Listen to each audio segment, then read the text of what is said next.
सभी भाई बहनों को जय मसीह की। गलील के काना में पहला आश्चर्य क्रम, यूहन्ना अध्याय 2।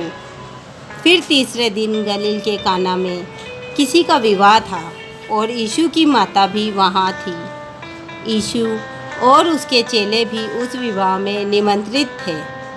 जब दाखरस घट गया तो यीशु की माता ने उससे कहा, उनके पास दाखरस नहीं रहा।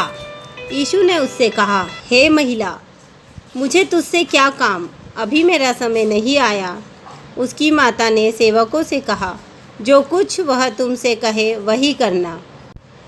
वहाँ यहूदियों के शुद्ध करने की रीति के अनुसार पत्थर के 6 मटके धरे थे, जिनमें 2-2, 3-3 मन समाता था।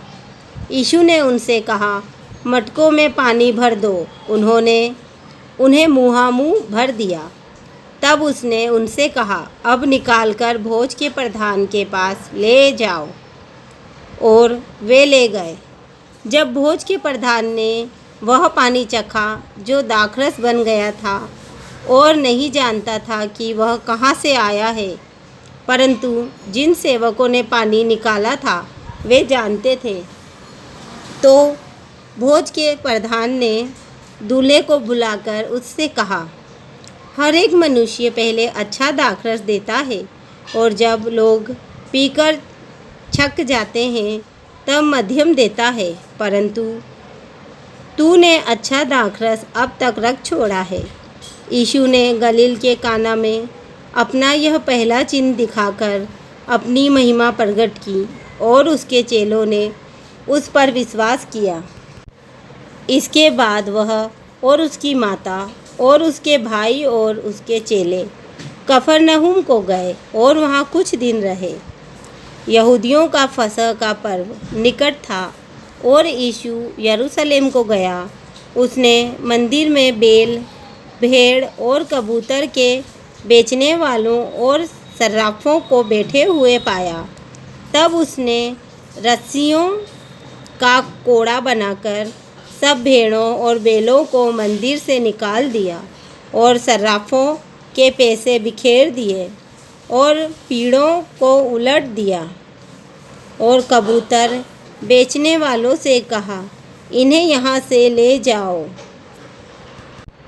मेरे पिता के घर को व्यापार का घर मत बनाओ। तब उसके चेलों को स्मरण आया कि लिखा है, तेरे घर की धूल मुझे खा जाएगी। इस पर यहूदियों ने उससे कहा, तू जो यह करता है तो हमें कौन सा चिन्ह दिखाता है? यीशु ने उनको उत्तर दिया, इस मंदिर को ढा दो और मैं इसे 3 दिन में खड़ा कर दूंगा। यहूदियों ने कहा, इस मंदिर के बनाने में 46 वर्ष लगे हैं और क्या तू उसे 3 दिन में खड़ा कर देगा? परंतु उसने अपनी देह के मंदिर के विषय में कहा था। अतः जब वह मुर्दों में से जी उठा तो उसके चेलों को स्मरण आया कि उसने यह कहा था और उन्होंने पवित्र शास्त्र और उस वचन की जो यीशु ने कहा था प्रतीति की।